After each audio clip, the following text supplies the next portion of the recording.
and welcome to China Forum, the leading program for discussing the latest in trends and developments in modern Chinese culture, politics, economics, and social issues. My name is Shannon Reed, and I will be your moderator for our program today. Today, we are glad to welcome two renowned experts on Chinese politics to our show. Dr. Cheng Li, one of our previous guests who we're pleased to welcome back. Dr. Li is the Director of Research and a Senior Fellow at the John L. Thornton China Center at the Brookings Institution. He is also the Principal Editor of the Thornton Center Chinese Thinkers series. Dr. Li has published extensively on China's political leaders and trends, including his recent book, The Road to Zhangnan Hai. We are also pleased to welcome today Mr. Richard McGregor.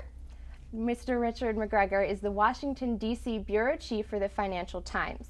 He previously served as Beijing Bureau Chief and Shanghai Correspondent for the Financial Times. And Mr. McGregor is the author of The Party, The Secret World of China's Communist Rulers. Welcome, Mr. McGregor and Dr. Li. We're so pleased to have you both today. Thank you. Today on China Forum, we will be discussing the unfolding political saga surrounding Bo Xilai. Until mid-March, Bo Xilai was the party secretary of Chongqing, one of China's major metropolitan areas. He was seen as one of the candidates for China's top political leadership council, the 9-member standing committee of the Politburo. However, on April 10th, Bo was suspended from all his party posts, and he is currently under investigation for unnamed discipline violations. So to begin with, I would just ask first Dr. Li and then Mr. McGregor if you could give us an overview. There's a lot of rumors swirling around, but what do we actually know about what is happening? Well, the facts are not complete, but even it's not complete, they are all look like a fiction because they are more dramatic than the most astonishing Hollywood movies.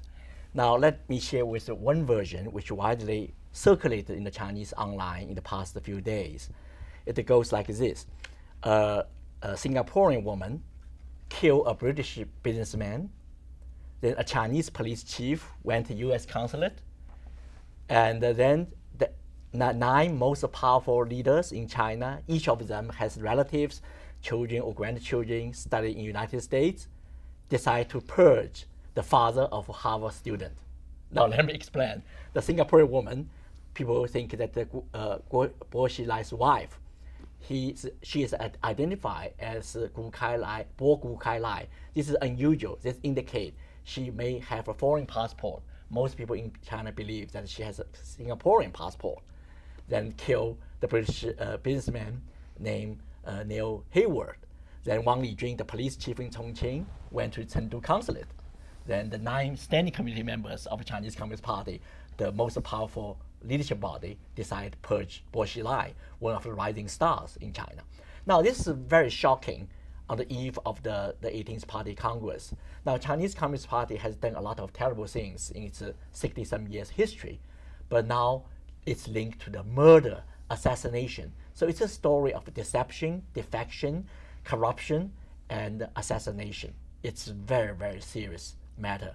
I would say it's probably the largest the crisis in the PRC history in terms of the challenge to the legitimacy of the Chinese Communist Party. We only see the early stage of that development.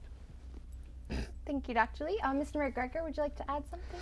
Well, it's one of the remarkable things about this story is how quickly it's developed. When you've had previous corruption investigations at this level 10 years ago, 20 years ago, information comes out very gradually, not without any clarity, and usually, mostly through official channels. In this case, the foreign press was way out in front of the story, and remarkably enough, the Chinese government itself then came out and confirmed most of the details.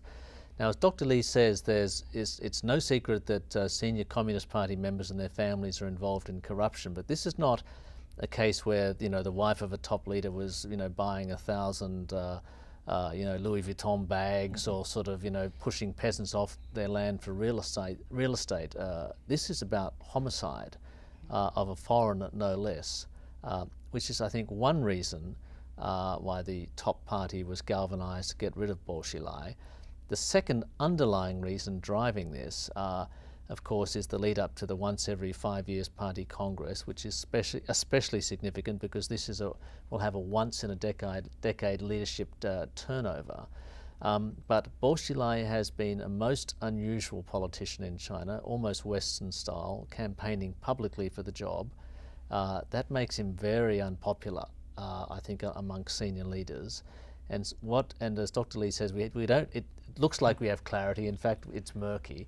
I think what is going to be fascinating to see is, whether they have used this as a pretext to get him, or whether in fact this triggered his downfall. Because before a party congress, they're all got dossiers on each other. They're all circulating. But this is the most peculiar case because it doesn't just involve garden variety corruption, but homicide, poison, murder. It's sort of like John le Carre meets Stieg Larsson almost, and that's why it's such a gripping story. And then also on top of that, Wang Lijun was considered, this police chief was considered a national hero, and he basically did that. Bo Xilai told him early on to crack down mafia in Chongqing. But now the national hero and also the rising star of Chinese politics, actually himself is the mafia of the mafia, is the king of the mafia. So that really makes the Chinese people, Chinese public, Chinese intellectuals very cynical about anything the leadership talk about. So that's the loss of credibility is very much at the stake. Okay, let's talk a little more about Wang Lijun and Bo Xilai and their Smash the Black campaign against organized crime. It was very popular originally among Chongqing citizens who saw it as a legitimate means to clean up their city, but especially recently, a lot of the people targeted in this movement have claimed that it was extra legal or illegal and that Bo was using it to target his enemies. Do you think this was a factor in Bo Xilai's removal? Well, it's related, but it's not the most important factor for his removal. But it is important to know Bo Xilai's enemies and in terms of social or intellectual forces. Now, he at least have 4 groups of enemies. The first is liberal intellectuals. They never liked Bo Xilai. They thought that Bo Xilai was not only a Maoist, but also a Nazi-like leader, always single out some social group for targeting. The second group is legal professions, lawyers, most lawyers, and they believe that Bo Xilai's effort, this kind of Cultural Revolution style campaign, which really contempt law or ignore the law. So they also very critical, even before Wang Lijun's case, about the use this kind of Cultural Revolution method to undermine the rule of law. And a lot of cases, actually false cases, they just arrested a huge number of people, several thousand, and executed several dozens, including the Wang Lijun's predecessor, the deputy police chief. And the third group is actually the political leaders, as Richard just mentioned. Some of the other Communist Party leaders, including military leaders, are scared about the peculiar way of Bo Xilai reach out to public for support, and they thought that he did not play the rule, Communist Party's rule. So to a certain extent, they always want to keep some distance with him, although maybe some of the leaders share the similar political or economic interests.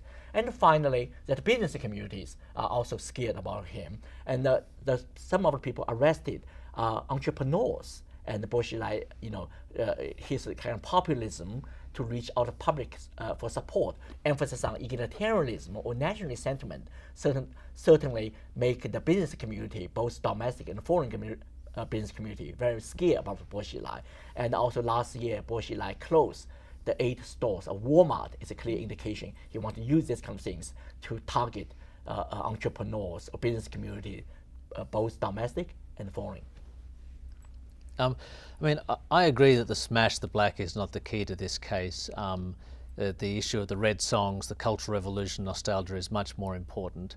And as Dr. Li said, Bo Xilai had lots of enemies. But even then, have a think about this, because until this case came up and until Wang Lijun went to the US consulate, which I think is the key to the case in many respects, because that is, as Hu Jintao said, absolutely traitorous, getting the Americans involved and airing your dirty linen before foreigners. But before all this blew up, despite the way he'd pushed the envelope, to put it politely, Bo Xilai, the enemies he'd made, I think 6 out of the 9 Politburo Standing Committee members had visited him in Chongqing, which in Chinese political terms is like sprinkling holy water on his Red Song campaign, and sort of, to my mind, made him a very strong contender for a promotion into the Standing Committee of the Politburo. So it's very hard to know when he went too far. I mean, I think China is a lot of people are corrupt, as we've discussed, but when you embarrass the system will gobble you up. And at some point, he pushed things too far, or it's perhaps because Wang Lijun flipped over and went to the Americans when he was scared of being arrested himself. But let's not forget that Bo Xilai's campaign for promotion, as far as I can see, was working very well until late last year. Yeah, let me add one thing. I agree most of what Richard said, but I want to clarify 2 things. One is that actually 5 out of the 9 standing committee. I knew you'd know better than me. I should have said it'd be 5 or 6. Yeah, 5. And the secondly, that at least 2 of them, of these. Xi Jinping went. Yeah, 2 of them, including Xi Jinping, actually went there. May be interpreted in somewhat different way. One of the leaders went there is He Guoqiang, the former party chief in Chongqing. Actually, many of the people Bo Xilai purged were proteges of He Guoqiang. This could not be interpreted He Guoqiang went there to support Bo Xilai, but something like they want to cut a deal or want to do something else, we do not know. So this could not be seen as an endorsement, although Bo Xilai used that things like the endorsement. And also Bo Xilai used Xi Jinping's visit as endorsement. But the reality is Xi Jinping actually said something, which was announced in the following day, the People's Daily, saying that some of the things in Chongqing should be improved. This could be considered a criticism or cool down some of the campaign. But again, I generally agree with Richard's assessment. I think Bo Xilai does have his social base. Some dissatisfied public actually thought that as a leader actually could get things done, at least give the opportunity to really change the current situation, because people are very unhappy, including both poor people and middle class people. But ironically, now with all this evidence, it's interesting to see how public will react to Bo Xilai. Yeah, because he was a bit of a rock star, but a politician in Chinese terms, but with a dark side, and that seemed to have taken over. Right. Well, whatever the support he enjoyed seemed to have evaporated at the end of the National People's Congress, when Premier Wen Jiabao, in his final press conference, made a series of remarks that seemed to be veiled or not so veiled criticisms of Bo Xilai and of the Wang Lijun incident, including numerous warnings that China was in danger of falling into another cultural revolution. Do you think that these criticisms were aimed at Bo? And if so, does that mark the point when top leadership really, in a uniform sense, turn their back on him? Well, let me start, and Richard can correct me. And first of all, yes, Wen Jiabao, not only that occasion, but actually in the past year and a half, constantly talk about China should prevent, this kind of cultural revolution mentality. And he used the term, one is talk about the liar. Some of the leaders are liars, and also talk about the remnants of the cultural revolution, largely referred to Bo Xilai. And the liars, because Bo Xilai's father was tortured during the Cultural Revolution. His mother committed suicide during the Cultural Revolution. But the Bo Xilai all of a sudden said how wonderful the Cultural Revolution was. And but Wen Jiabao certainly worried about this kind of movement, Cultural Revolution style campaigns. He was very critical. But when he said that, certainly he only represented himself. He used he seized the opportunity to express his view, but only until the following day, probably top leadership on the same page to decide purge Bo Xilai. But what I think Wen Jiabao said in that press conference sent 3 very important messages. First, he said China's party and the state leadership structure need to be profoundly changed. Secondly, he said we should use the legal procedure to deal with Wang Lijun case. Thirdly, he said we should tell Chinese people what really happened. Now, my interpretation is this could lead to 3 major developments if Chinese leadership learned the lesson, seized the opportunity to transform itself before too late. First one is the rule of law, constitutionalism. Second, use the election method to select leaders. Of course, still with limited election, For example, the Central Committee elected the Politburo and the Standing Committee with more candidates. For example, 9 members of Standing Committee, they can put 11 people on the ballots, then let these 370 people to select 9 of them. And thirdly is really open the mainstream media. Now China entered the season of rumors that these Weibo, these social media become so powerful. The more government want to control, the more powerful, more influential they become. Some of the very sensational rumors, absolutely not true, become a very important source of information. Of course, some rumors are true. So I think the only way to really channel or really respond to these media, I think you should open the mainstream media. I think, of course, it's a challenge. Some leaders are scared, but these 3 things are all very, very important. I'm not saying that they should do that in 5 years or 10 years. There's no time left. They should do that very soon. Of course, it will take time for these developments to unfold. Particularly constitutionalism will take years or decades, but a turning point should be made. The commitment from central leadership should be made. If not, there will be the wrong side of history. There will be very serious challenges, even bigger than Bo Xilai case. How public reacts, the whole thing is the bigger challenge. Yeah, I'll take up a few points there. I do think the Wen Jiabao's statement was, the turning point immediately. Bo Xilai was chopped the next day. Wen Jiabao would never have liked Bo Xilai. They've got a history of in different sort of political streams, if you like, and fights over many years. And Wen Jiabao, even if he's ineffective at times, is still identified with the liberal camp. Economically and politically, and that's definitely at odds with Bo Xilai. I'm very interested to hear what Dr. Li says about the immediacy of the need to reform in the wake of this case. It's after Bo Xilai fell, it took foreign news organizations, particularly I should give credit where credit is due, Bloomberg, leading the way, to dig out the financial holdings of his extended family. And in a couple of weeks, they'd found shareholding value at about $136 million. If they do that in 2 weeks, they can find that in 2 weeks. I'm sure there's lots more. Now, every member of the Politburo and their families must be looking at this in absolute horror, because the same could be done to them. So in some respects, I think the initial instinct of the party is exactly the opposite of what Dr. Li says. It would be to close ranks. This year's party committee was going to be a very interesting test of whether they could be more transparent about the leadership. I think their instinct will be not to be. The instinct is to close down Weibo, the Twitter-like phenomenon in China, rather than let it go. So the Bo Xilai case produces not the sorts of things that Dr. Li is talking about, but a strong pushback in the opposite direction, as well as sowing discord amongst all the leaders amongst themselves. So we got a bit off track there, but there you go. Well, sure. Of course, that I'm not saying that the opening and also reform. You're saying what should happen, not what will should happen, happen. not Right. what will That's happen. Right. But I think there's highly likely. I will put 80%.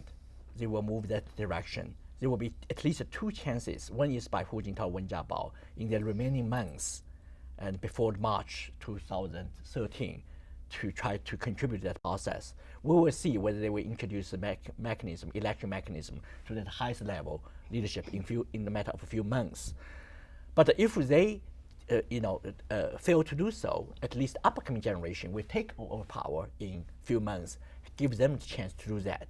The odds is that if you do not do that, you pretend things can remain as before. But the reality is the public now know all these problems. Again, I constantly mention that the assassination case in Taiwan with a writer named Jiang Nan was a turning point for Taiwan's transition for democracy. But this incident, what the Bo Xilai case crisis revealed, is 10 times more damaging for the legitimacy, to the authority, and the public confidence in the leadership. Of course, we only see the early period. And the liberal intellectuals in China already call for constitutionalism, rule of law, transparency, media openness, and etc. At least some liberal leaders like Wen Jiabao made that statement even before purge of Bo Xilai. So I'm more hopeful, not because I think these leaders are good or wonderful or visionary, but at least they understand if they do not do that, the cost will be very, very severe. And imagine if there's another Tiananmen incident, the large-scale social unrest, what leaders can do. And at the next time, the general public, middle class, the interest group may support these protests. But these are also the forces for stability. And also will be interesting to see how military will react. Particularly at the moment, Chinese top leadership constantly talk about the military should absolutely controlled by the Chinese Communist Party. This shows some kind of uneasiness from the perspective of leadership. So again, with all these challenges, one is on the right side of history to open the system, the other side just continue to resist until too late. I think the important background of this is Chinese development and the Chinese economy. You know, China's economy has grown at 10% a year, 9% a year on average for 30 years. It may not have been fair during all that time, but nonetheless, it's improved the lives of just about everybody in the country. Now, we're getting to the stage where you can't grow at 9-10% a year anymore. I mean, it's still got a few more years' growth in it. I don't think China is about to collapse, but you know, in cities like Shanghai and Guangdong, you know, they grow below the national average now, and that will catch up with the rest of the country.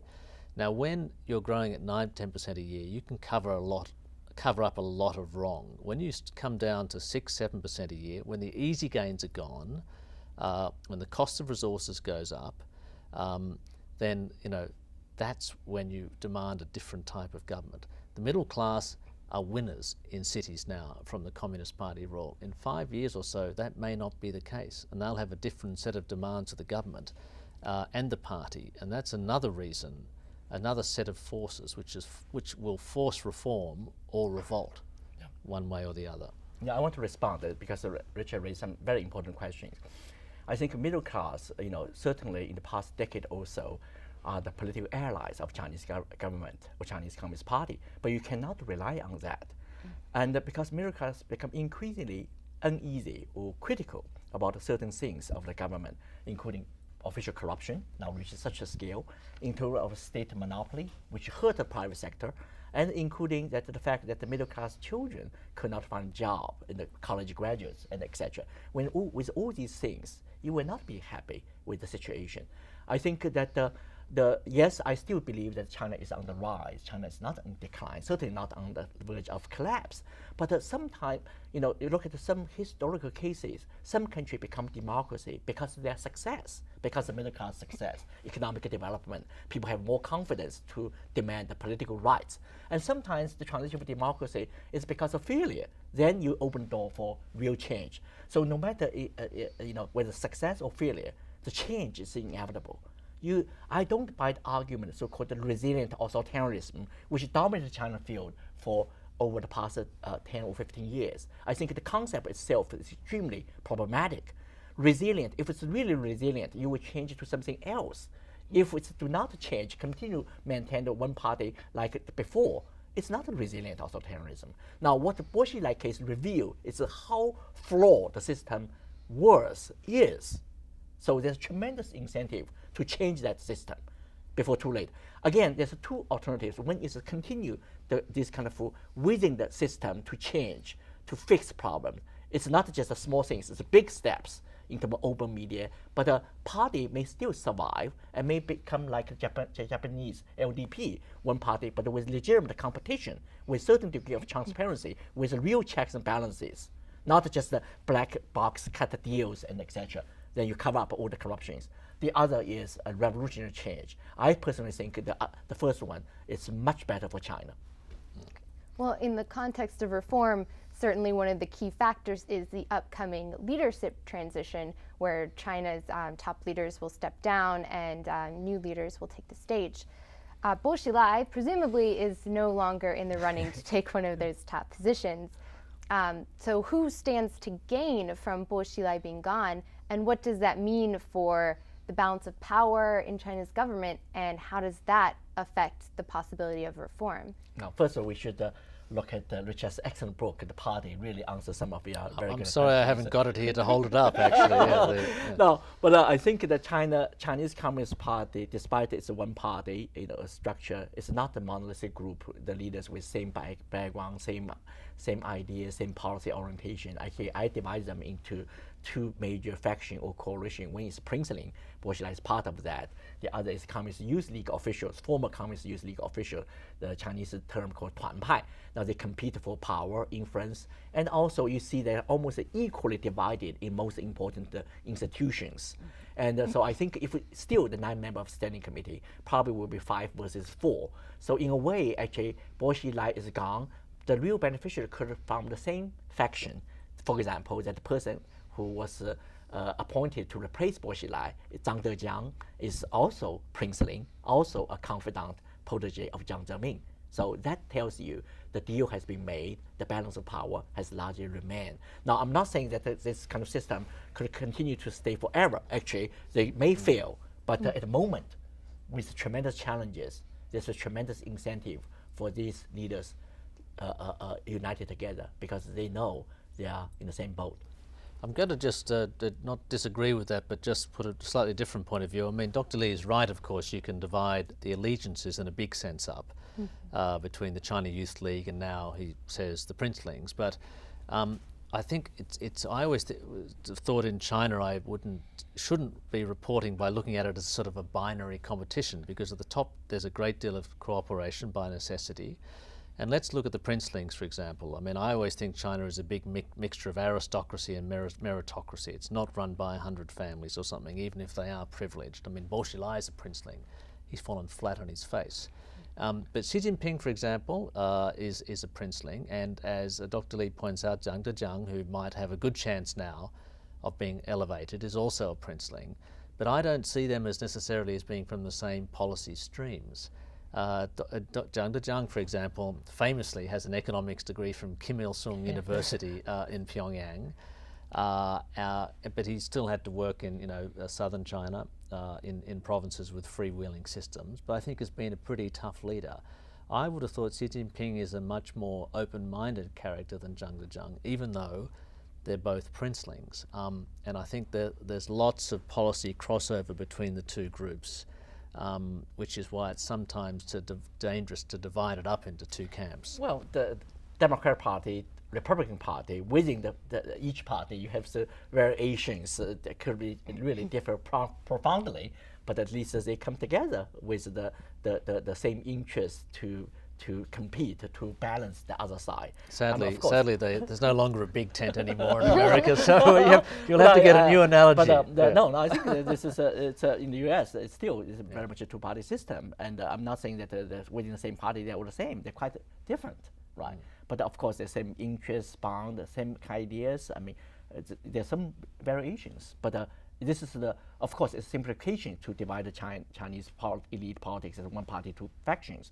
It's a simplification, but a simplification sometimes could tell us a lot about otherwise very complicated situation. Besides, people in China do buy this kind of two groups. They talk about any taxi drivers, they will tell you which leader belongs to which faction. But I think the LDP in Japan is a very interesting analogy, because China has always been officially against factionalism. They don't want to formalize factions, whereas the LDP in Japan had very formal factions.